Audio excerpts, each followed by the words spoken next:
Salut à tous, c'est Hugo de la chaîne NSS. Aujourd'hui, on va revoir 3 tips que je suis sûr vous ne connaissez pas. Ça, pour le coup, je suis quasiment prêt à mettre ma main à couper, sauf si bien évidemment on a vraiment des monteurs expérimentés qui regardent la vidéo.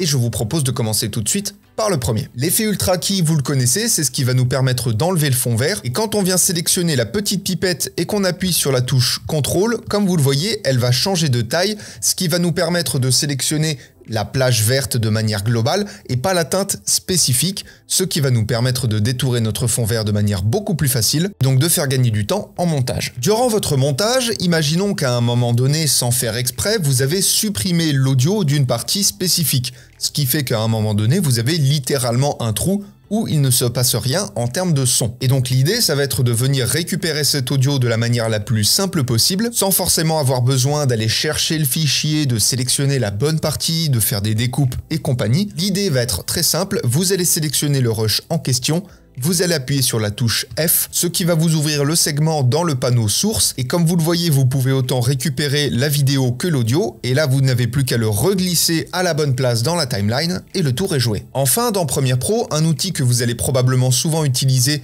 quand vous allez travailler dans la minutie, ce sont les repères, notamment pour des placements. Et je ne parle pas de placement de produits, évidemment. Les repères, comme vous le voyez, ça va vous permettre de délimiter une zone où vous allez pouvoir placer des éléments si vous avez un programme spécifique à respecter, avec une charte graphique, avec des éléments à placer ou tel endroit. C'est hyper pratique. Je l'avais d'ailleurs énormément utilisé dans le tuto brut que je vous remets en haut de l'écran. Et là, l'idée, ça va être de pouvoir enregistrer des presets, des préconfigurations de ces mêmes repères. Et pour ça, vraiment, il n'y a rien de plus simple. Quand vous avez placé vos repères, vous allez aller en haut de votre écran, vous allez aller dans Affichage, Modèle de repères, et vous faites enregistrer les repères en tant que modèle. À ce moment-là, vous allez pouvoir le renommer. Je vais par exemple le renommer Test, et vous faites OK. Et si je suis venu à déplacer mes repères, peu importe la raison, et que je veux retrouver ma disposition initiale, je vais donc dans Affichage, Modèle de repère, je sélectionne mon repère Test, et là, comme vous le voyez, les repères se remettent à leur place. Voilà, ces 3 tips hyper simples mais hyper pratiques, et encore une fois que j'ai pas souvent vu ailleurs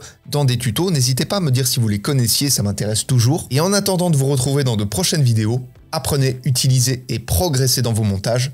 Je vous fais des bisous et à plus.